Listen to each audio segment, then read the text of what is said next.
Movie की शुरुआत as usual jigsaw के दो विक्टिम से होती है जिनके नाम थे सिमोन और एडी।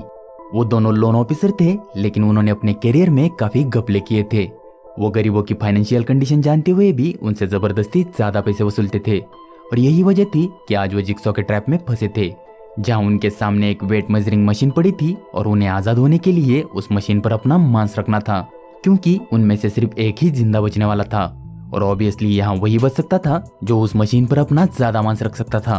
और ये करने के लिए उनके पास सिर्फ 60 सेकंड्स का ही समय था, इसलिए वो दोनों जल्दी से अपना अपना मांस काटने की कोशिश करते हैं। और एडी काफी ज्यादा फैट था, इसलिए उसके पास उस मशीन पर रखने के लिए काफी ज्यादा मांस था। लेकिन सिमोन बेचारी पतली थी, इसलिए वो अपना ज्यादा मांस नहीं रख सकती थी, लेकिन बचने के लिए उसे कुछ तो करना ही था, इसलिए वो अपना पूरा हाथ काटकर उस मशीन पर रखती है और एडी उसके हाथ के वेट को टेक ओवर कर नहीं पाता और नतीजा वो खौफनाक तरीके से मारा जाता है। इसके बाद कहानी वही आती है जहाँ 5th पार्ट एंड हुआ था, जहाँ हॉफमैन उस ग्लास बॉक्स से बाहर आकर उसी रूम में जाता है जहाँ एजेंट पीटर मारा गया था। तब उसे वहाँ पीटर की बॉडी के कई सारे पार्ट्स मिलते हैं। दूसरी तरफ पीटर का सीनियर डैन वहाँ इन्वेस्टिगेशन करने जाता है जहाँ एडी की मौत हुई थी। कुछ देर बाद हॉफमैन भी वहाँ पहुंच जाता है। तभी इन्वेस्टिगेशन के दौरान उन्हें वहाँ पीटर के फिंगरप्रिंट्स मिलते हैं, लेकिन पीटर तो पहले ही मारा जा चुका था।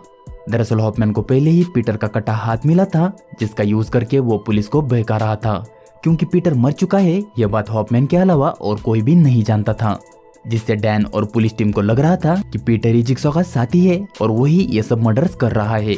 और यही तो हॉफमैन का प्लान था जो पूरी तरह से कामयाब हो रहा था। लेकिन आगे अचानक उसे पता चलता है कि इन हो रहे मर्डर्स का इन्वेस्टिगेशन एक नई ऑफिसर करेगी और वो ऑफिसर और कोई नहीं बल्कि लिंडसी ही थी, जिसे 4th पार्ट में जिक्सॉ के हाथों मारा डिक्लेयर किया था। तब डैन बताता है कि लिंडसी की लाइफ को खतरा होने की वजह से उसके डेथ की फेक न्यूज फैलाई थी, लेकिन अब वो पूरी तरह से तैयार है इस केस पर काम करने के लिए। लिंडसी पीटर की पुरानी कुलीग थी, जिस वजह से वो उसकी रग रग से वाकिफ थी, इसलिए वो जानती थी कि पीटर जिक्सॉ का साथी नहीं बन सकता। ये देखकर हॉफमैन परेशान हो जाता है, क्योंकि अब उसे अपने रास्ते में काफी बड़ा रोड़ा नजर आने लगा था। इसके बाद सीन एक हॉस्पिटल का दिखाया जाता है, जहां हॉफमैन से मिलने पमेला नाम की इंक्वायरी ऑफिसर आई थी, जो जिक्सॉ के बारे में उससे पूछताछ कर रही थी। तब वो हॉफमैन से जिक्सॉ की वाइफ, जिसका नाम जिल था, उसका एड्रेस लेती है ताकि वो उससे पूछताछ कर सके। तभी हम जिल को उसी बॉक्स के साथ देखते हैं जो जिक्सॉ के मरने के बाद उसे मिला था। उसमें उसे 6 पैकेट्स और कुछ सामान मिलता है। अब अगले दिन हॉफमैन जिल से मिलने उसके क्लिनिक आता है और यहाँ हमें पता चलता है कि जिल ये बात जानती थी कि हॉफमैन ही जिक्सॉ के काम को आगे बढ़ा रहा था। तब वो उसे 5 पैकेट्स हैंड ओवर करती है, जिसमें अगले विक्टिम्स की डिटेल्स थी। लेकिन यहाँ जिल 6 पैकेट्स के बारे में उसे नहीं बताती, क्योंकि शायद उसमें कोई बड़ा राज छिपा था। या हॉफमैन उसे बोलता है कि इससे आगे वो जिक्सॉ के रूल नहीं मानेगा और अपने खुद के रूल फॉलो करेगा, क्योंकि जिक्सॉ तो अभी मारा गया था। इसके बाद हम जिल के पास का सीन देखते हैं, जिसमें वो जिक्सॉ के काम को लेकर उसके साथ बहस कर रही थी। तब जिक्सॉ ने उसे बोला था कि कोई ड्रग एडिक्शन किसी भी मेडिकल ट्रीटमेंट से छूट नहीं सकता, उसके लिए वही सही रास्ता है जो वो कर रहा था। लेकिन जिल इस बात को नहीं मानती थी। तब जिल एमेंडा से मिलती है, जो कभी उसकी पेशेंट हुआ करती थी, और उससे जिल ने कहा था कि वो कभी भी अपने ड्रग की आदत छोड़ नहीं सकती। लेकिन जिक्सॉ के गेम ट्रैप ने उसे ठीक कर दिया था। ये देखकर जिल इम्प्रेस हो जाती है, क्योंकि जो मेडिकल नहीं कर पाया था वो जिक्सॉ ने कर दिखाया था, इसलिए उसने भी जिक्सॉ का साथ देने का फैसला किया था।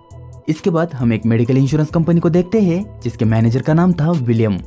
वो लोग अपने क्लाइंट को पॉलिसी तो बेच देते थे, लेकिन उन्हें कवरेज देते समय उनमें कुछ न कुछ कमी निकाल कर उसे रिजेक्ट कर देते थे।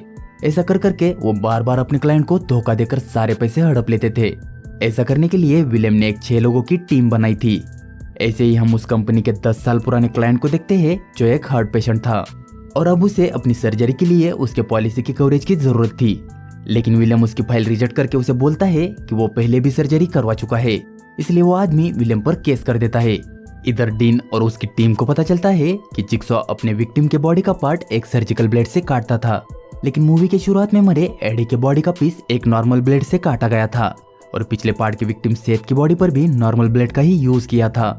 इसी सुराग के बेस पर वो लोग जिक्सॉ के पिछले विक्टिम्स पर दोबारा स्टडी करना शुरू कर देते हैं, ताकि उन्हें जिक्सॉ के नए और पुराने किलिंग्स के बारे में पता चल सके।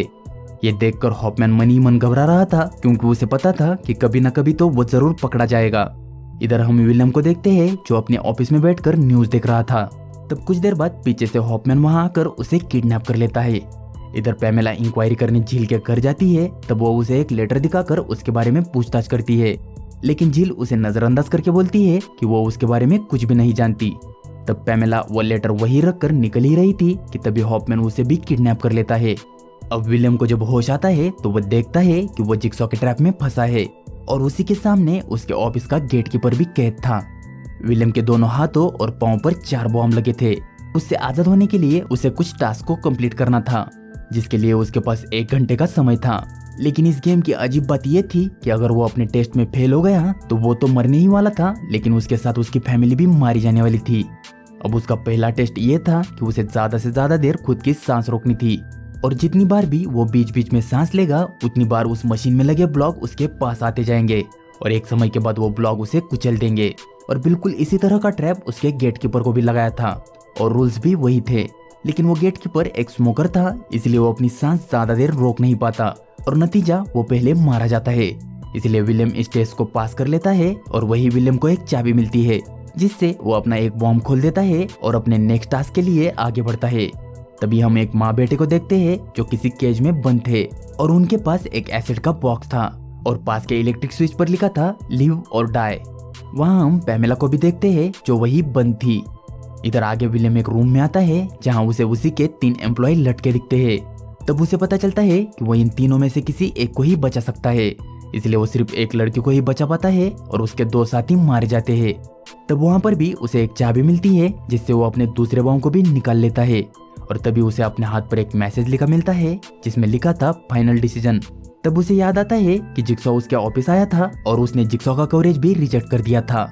तब अगले टेस्ट में विलियम को उसकी लॉयर मिलती है जो एक ऐसे ट्रैप में फंसी थी जिसकी चाबी विलियम के पेट के अंदर थी, इसलिए उसे बचाने के लिए विलियम को खुद का पेट काटना था। लेकिन वो तो ऐसा नहीं करने वाला था, इसलिए टाइम ओवर होने की वजह से उसकी लॉयर भी मारी जाती है। तब वहाँ भी उसे एक चाबी मिलती है जिससे वो अपना तीसरा बॉम्ब भी निकाल लेता है। इधर डैन को पिछले पार्ट के विक्टिम की एक टेप मिली थी जिसे वो रिपेयर करने की कोशिश कर रहे थे ताकि आवाज को रॉ फाइल में लाया जा सके। ऐसा करते ही उन्हें समझ आता है कि यह आवाज जिक्सॉ की नहीं बल्कि हॉफमैन की है, लेकिन वो कुछ करते इससे पहले ही हॉफमैन सभी को मार देता है, जिसके बाद वो उस टेप को खत्म करके उस जगह को भी आग लगा देता है। इधर विलियम एक ऐसे रूम में पहुंचता है जहां उसके टीम के वही 6 लोग एक ट्रैप में फंसे थे जो घपला करने में उसका साथ देते थे, जहां उनके सामने एक शॉटगन किसी मैकेनिज्म के साथ लगी थी जो बारी बारी उन्हें शूट करने वाली थी। और इस ट्रैप से विलियम सिर्फ 2 लोगों को ही बचा सकता था, लेकिन उसके लिए भी उसे खुद का हाथ सैक्रिफाइस करके वहां के बटन्स को दबाना था। तब वो किसी तरह अपना हाथ मशीन में डालकर 2 लड़कियों को बचा लेता है, जिसके बाद उसे वहां एक और चाबी मिलती है जिससे वो अपना चौथा बॉम्ब भी खोल देता है। इधर हम उसी माँ बेटे को देखते हैं जो अब तक काफी घबरा चुके थे क्योंकि वहाँ का टाइम खत्म होने ही वाला था। इधर जिल उसी कंट्रोल रूम में आती है जहाँ से उन सभी गेम्स को ऑपरेट किया जा सकता था। तब वो जिक्सॉ के बॉक्स से मिला बाकी सामान उसी रूम में रख देती है और किसी जगह छिपकर हॉफमैन के आने का इंतजार करने लगती है। इधर विलियम फाइनल रूम में आता है जो वही रूम था जहां उस माँ बेटी और पैमेला को कैद किया था। तब वो पैमेला को बचाने का फैसला करता है क्योंकि वो उन माँ बेटी को जानता नहीं था, लेकिन पैमेला और कोई नहीं बल्कि उसी की सिस्टर थी। तभी वहाँ जिक्सॉ का टेप प्ले होता है और हमें पता चलता है कि वो फैमिली उसी आदमी की थी जिसका कवरेज विलियम ने रिजेक्ट किया था। जिक्सॉ उस फैमिली को कैद करने के लिए माफी मांगता है और उन्हें एक ऑप्शन देकर बोलता है कि वो विलियम को उसी की फैमिली के सामने मार सकते हैं जैसे उसका हस्बैंड उसकी आंखों के सामने मारा गया था, क्योंकि उसका हस्बैंड मरने की वजह विलियम ही था। तब वो लेडी उसे मारने के लिए स्विच खींचने की कोशिश करती है लेकिन उससे ये हो नहीं पाता। तब गुस्से से उसका बेटा स्विच को खींच लेता है जिससे वहाँ का सारा एसिड विलियम की बॉडी के अंदर इंजेक्ट हो जाता है और काफी ज्यादा बुरी तरह से वो मारा जाता है। इधर झील का भी बेसब्री से हॉफमैन का इंतजार कर रही थी और जब हॉफमैन वहाँ आता है तो वो उसे शॉक देकर बेहोश कर देती है और उसे एक चेयर पर बांधकर उसी ट्रैप में फंसाती है जिस ट्रैप में फर्स्ट पार्ट में एमेंडा फंसी थी। लेकिन तब एमेंडा को आजाद होने के लिए एक चाबी मिली थी, लेकिन झील उसे आजाद होने के लिए कोई मौका नहीं देती क्योंकि जिक्सॉ भी यही चाहता था।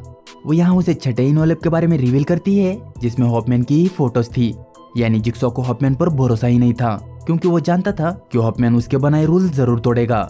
जाते जाते झील उसे गेम ओवर बोलती है और उसका 60 सेकंड का समय शुरू हो जाता है। तब बचने का कोई रास्ता ना होने की वजह से हॉफमैन खुद का हाथ काट कर उस चेयर से आजाद हो जाता है और किसी तरह पास की खिड़की में अपने ट्रैप को फंसा देता है ताकि वो ट्रैप उसका पूरा जबड़ा तोड़ न सके। और होता भी ऐसा ही है, वो उसकी काबिलियत से बच तो जाता है लेकिन उसका थोबड़ा पूरी तरह से घायल हो चुका था, यानी बचने का रास्ता होने के बावजूद जिक्सॉ के विक्टिम्स बच नहीं पाते थे। लेकिन हॉफमैन कोई रास्ता न होने के बावजूद बच निकला था। यानी अब वो सुधरने के बजाय और ज्यादा बिगड़ चुका था। अब वो आगे क्या करेगा, इसी सस्पेंस के साथ ये मूवी खत्म हो जाती है।